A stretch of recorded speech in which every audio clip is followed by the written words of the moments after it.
Immunity booster चौलाई सब्जी, इसे इंग्लिश में अमरनाथ लीव्स कहा जाता है। भारत में कई जगहों पर इसे रामदाना और राजगिरी के नाम से भी जाना जाता है। चौलाई एक ऐसा साग है जो लाल और हरे दोनों रंगों में पाया जाता है। ये न सिर्फ एक स्वादिष्ट सब्जी है बल्कि अनेकों औषधीय गुण इसमें पाए जाते हैं।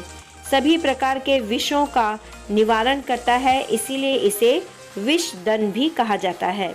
इसकी डंडियों पत्तियों में प्रोटीन, खनिज, विटामिन ए, विटामिन सी प्रचुर मात्रा में मिलते हैं। इसीलिए सब्जी बनाते वक्त इनके पत्तों के साथ साथ डंडियों का भी इस्तेमाल करें। इसका सेवन करने से कई रोग दूर हो जाते हैं। नमस्कार, मैं परछाई आज आपके साथ हरी चौलाई की सब्जी शेयर कर रही हूँ, जो कि बहुत ही टेस्टी और गुणों से भरी है। हरी सब्जी को साधारण तरीके से बनाते हैं तो इसके विटामिन नष्ट नहीं होते हैं। कच्चा तो बिल्कुल नहीं खाना चाहिए, जो भी खाए पकाकर ही खाएं। तो चलिए चौलाई के पत्तों की सब्जी बनाते हैं। तो देखिए यहाँ पर मैंने हरी चौलाई ली है, 2 गड्डी ली है मैंने। तो ये बहुत ही साफ़ सुथरी है, लेकिन इसे मैंने अभी धोया नहीं है। तो इससे पहले हम इनकी जो जड़ है नीचे की, जो पिंक कलर की, गुलाबी कलर की दिख रही हैं, इन्हें सबसे पहले हम निकालेंगे और पूरी डंडियों सहित इस पत्तियों को हम यूज़ करेंगे। हरी सब्जी बनाना यानी बहुत ही झंझट का काम होता है, तो कई लोग इसे इसीलिए पसंद नहीं करते हैं कि इसे बहुत ही साफ़ करना पड़ता है। तो देखिए मैं आपको आसान तरीका बताती हूँ। अब इस सब्जी को जहाँ से बांधा हुआ है उसके थोड़े नीचे से मैं इसे काट कर ले लूँगी, यानी इसके जो जड़ हैं वहाँ से वहाँ तक मैं काट लूँगी और ऊपर के जो पत्ते डंडियाँ हैं उसे मैं यूज़ करूँगी। तो चलिए इसे काटते हैं। तो देखिए मैंने इतना काट लिया है और ये पूरी सब्जी मैं यूज़ करूँगी। कई लोग इसके सिर्फ पत्ते ही पत्ते यूज़ करते हैं, लेकिन पत्ते नहीं, इसकी डंडियाँ भी बहुत ही स्वादिष्ट के साथ साथ ये एक औषधि होती है, तो इसे यूज़ करना ज़रूरी है। तो देखिए ये पत्तियाँ मैं आपको खोलकर दिखा रही हूँ, कोई भी इसमें गंदगी नहीं है, केवल इसे धोना है। इसमें मिट्टी की मात्रा थोड़ी ज़्यादा होती है, तो इसे अच्छी तरह से अच्छे पानी में धोएंगे और ज़्यादा पानी में धोएंगे। आप कम से कम 3-4 पानी से धोइए, लेकिन जिस तरह से मैं धो रही हूँ तो आप 2 पानी से भी धोएंगे तो आपकी ये सब्ज़ी पूरी तरह से साफ़ सुथरी हो जाएगी। तो देखिए इसकी डंडियाँ कितनी आराम से टूट रही हैं, तो ये डंडियों का भी यूज़ करेंगे हम। तो चलिए इसे धो लेते हैं। और जो ये जड़ मैं काट चुकी हूँ तो इसमें कई पत्तियाँ दिख रही हैं, तो मैं इनमें से चुन चुन के कई पत्तियों को निकालूंगी जो अच्छी रहेंगी इस तरह से। तो इसे भी निकाल लेंगे, थोड़ा सा जड़ तोड़ते हुए इन डंडियों को निकालकर पत्तियाँ भी यूज़ कर लेंगे। तो देखिए इतना सारा इसमें कचरा निकला है और ये पत्तियाँ इसमें से निकली हैं, तो इसे भी हम यूज़ करेंगे। हरी सब्जी को कभी भी बड़े बर्तन में धोएं। अगर बड़ा बर्तन नहीं है तो आप इस तरह से भी धो सकते हैं। देखिए जैसे मैं धो रही हूँ, तो आप इस तरह से धोइए तो आपको केवल सब्ज़ी 2 बार धोनी पड़ेगी, ज़्यादा मेहनत नहीं करनी पड़ेगी। तो चलिए सब्ज़ी तो मेरी धुल चुकी है, तो अब मैं सब्ज़ी को निकाल रही हूँ छन्नी में। इसका एक्स्ट्रा जो पानी है वो निकाल लेंगे। बाद में मैं इसे कॉटन के कपड़े में अच्छी तरह से सुखा लूँगी। मैं तो हरी सब्जियों को इसी तरह से धोना पसंद करती हूँ। क्या आप भी इसी तरह से करते हैं? अगर आप इसी तरह से करते हैं तो कमेंट बॉक्स में ज़रूर बताइएगा। तो देखिए इसका पानी निकल जाने के बाद मैंने इसे कॉटन कपड़े में थोड़ी देर फैलाकर रख लिया था और अब इसे मैं बनाऊंगी। तो सबसे पहले इसे मैं काट लूँगी अच्छी तरह से डंडियों के साथ, थोड़ा महीन करूँगी जिससे कि बच्चे भी खाने में आनाकानी ना करें। देखिए मैं आपको बताती हूँ इसकी डंडियाँ कितनी मुलायम है।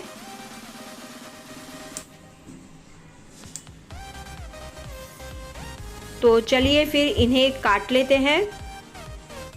तो देखिए मैं इस सब्ज़ी को इस तरह से काट रही हूँ क्योंकि बच्चे हरी सब्ज़ी खाने में बहुत ही आनाकानी करते हैं, तो इस तरह से काटना बहुत ही ज़रूरी होता है। तो चलिए ये सब्ज़ी इस तरह से कट गई है। तो देखिए पत्तों को मैंने थोड़ा सा मोटा मोटा काटा है और जहाँ तक उसकी डंडियाँ मोटी मोटी सी थी तो मैंने उन्हें महीन कर लिया है। तो चलिए अब सब्ज़ी को बनाते हैं। तो यहाँ पर सब्ज़ी बनाने के लिए मैंने और कुछ सामग्रियाँ ली है, जैसे 2 बड़ा प्याज लिया है, इसे मैंने महीन काट लिया है। 7 से 8 मैंने लहसुन की कलियाँ ली हैं, इसे मैंने महीन करके रख लिया है। और 5 से 6 हरी मिर्च ली है। तो हरी मिर्च कुछ लाल भी हो गई है तो उसे भी मैंने यूज़ कर लिया है। और 1 चम्मच मैंने जख्या लिया है। ये जख्या स्पेशली उत्तराखंड में हरी सब्जी बनाने के लिए यूज़ किया जाता है। सब्जी में जख्या को डालने पर सब्जी का स्वाद बहुत ही अच्छा लगता है। तो यहाँ पर मैंने 1 चम्मच जख्या लिया है। तो गैस पर मैंने कढ़ाई चढ़ा ली है। कढ़ाई में मैंने 2 से ढाई बड़े चम्मच सरसों तेल के लिए हैं। इस सब्ज़ी को सरसों तेल में बनाना बहुत ही स्वादिष्ट रहेगा। तो तेल को हम अच्छा गरम करेंगे। तो चलिए फिर, तेल यहाँ पर गरम हो चुका है। अब इसमें सबसे पहले डालेंगे जख्या। जख्या के चटक जाने पर इसमें अब डालेंगे लहसुन, जो कटी हुई लहसुन है उसे डालेंगे। और लहसुन को ब्राउन करने की ज़रूरत नहीं है, हल्का सा बस पक गया तो उसके बाद हम इसमें डालेंगे कटी हुई हरी मिर्च। हरी मिर्च को थोड़ा सा अच्छा पकाएंगे, कच्चा नहीं रहने देंगे। तो चलिए, मिर्ची तो आधी पक चुकी है। अब इसमें डालेंगे कटे हुए प्याज। तो प्याज को यहाँ पर हमें ब्राउन नहीं करना है, बस इसका कच्चापन निकालना है। तो मैंने गैस की आंच को यहाँ पर मीडियम टू हाई किया हुआ है। और प्याज की मात्रा आप थोड़ी सी और बढ़ा सकते हैं, क्योंकि इस सब्ज़ी में प्याज बहुत ही अच्छा लगता है। तो चलिए फिर प्याज को अच्छी तरह से भून लेते हैं, ऊपर नीचे करते हुए, चम्मच से इधर उधर करते हुए इसे भून लेते हैं। चम्मच लगातार चलाते रहें, क्योंकि प्याज को हमें ब्राउन नहीं करना है, न ही जलाना है। और मीडियम टू हाई हमने आंच रखी है गैस की, तो इसका भी हमें ध्यान रखना है। तो देखिए, प्याज इस तरह से हल्के हल्के हल्का इनका कलर चेंज हो गया है, ब्राउन नहीं हुआ है। तो देखिए, मैं आपको बताती हूँ कि प्याज कितने भुने हुए हैं, कैसे भुने हैं। तो ये देखिए, प्याज का केवल कलर हल्का सा चेंज हुआ है, इसका कच्चापन निकल चुका है। तो इसी तरह से इस सब्ज़ी में हमें प्याज चाहिए।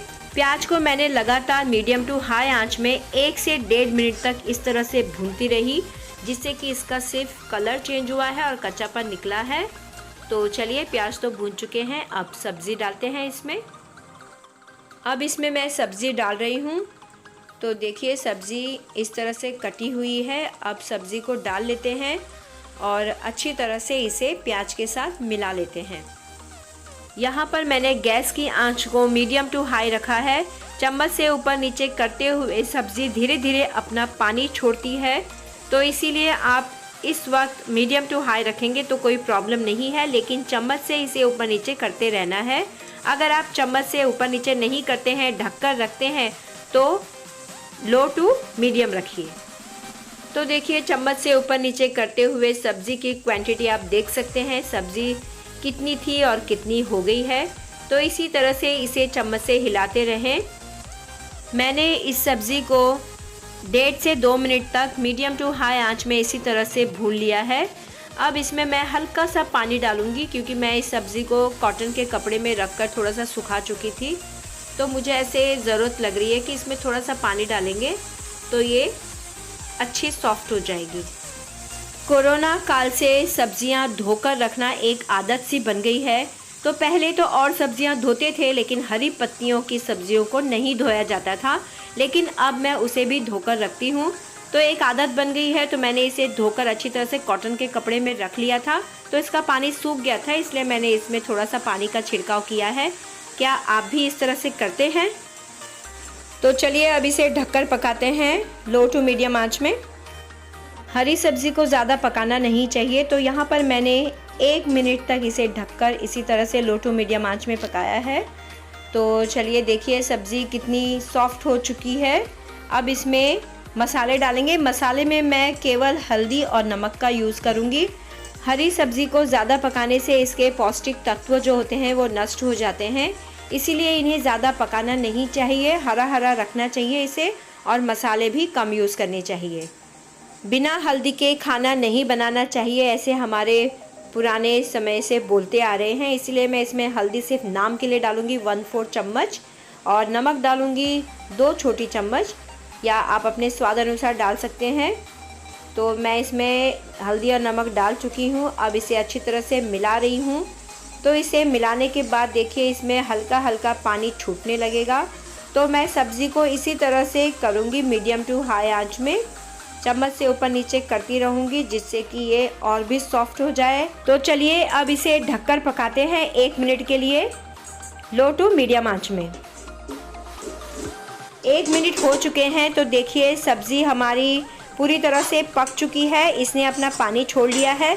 अब इस पानी को सुखाने के लिए हम मीडियम टू हाई आंच करेंगे और लगातार चम्मच से घुमाते हुए इसका पानी सुखा लेंगे। और जैसे ही इसका पानी सूख जाता है तो हम गैस को ऑफ कर लेंगे और इसे दूसरे बर्तन में निकाल लेंगे। तो देखिए थोड़ा सा पानी दिख रहा है, इसे भी हम चम्मच के थ्रू हिलाते हिलाते इसे पका लेंगे अच्छी तरह से। तो देखिए चम्मच से ऊपर नीचे करते हुए इसका पानी अच्छी तरह से सूख चुका है और तेल छूट चुका है सब्ज़ी से हल्का हल्का सा। तो अब गैस को ऑफ़ कर लिया है मैंने। देखिए पानी बिल्कुल भी नहीं है और ये सब्ज़ी बहुत अच्छी तरह से पक चुकी है। अब मैंने यहाँ पर गैस को ऑफ़ कर लिया है और इस सब्ज़ी को अब दूसरे बर्तन में निकाल लेंगे। तो चलिए फिर हरे पत्ते की चौलाई की सब्ज़ी पूरी तरह से तैयार हो चुकी है और सब्ज़ी बहुत ही टेस्टी बनी है।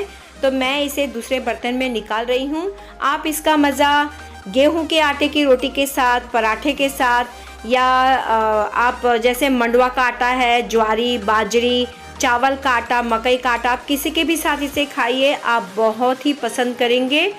ये सब्ज़ी सभी आटे की रोटियों के साथ बहुत ही अच्छी लगती है, बहुत टेस्टी लगती है। लेकिन अगर आप दाल चावल के साथ इसे खाकर देखिएगा तो आप इस सब्ज़ी को दाल चावल के साथ रोज़ बनाना पसंद करेंगे। तो चलिए फिर फटाफट से आप भी इस तरह से इस सब्ज़ी को बनाइए और अपनी फैमिली के साथ, अपनों के साथ इस सब्ज़ी का मज़ा लीजिए।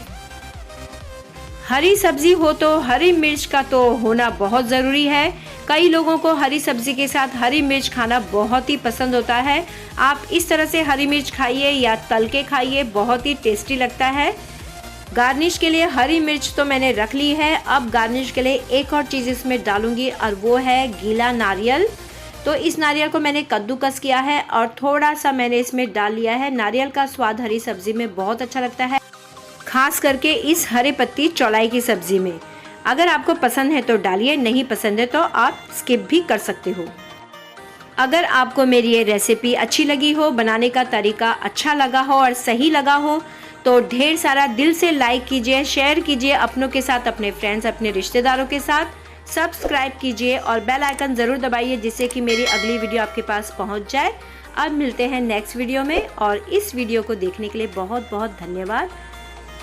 ये सब्जी की रेसिपी अगर अच्छी लगे तो कमेंट करने में बिल्कुल भी कंजूसाई नहीं।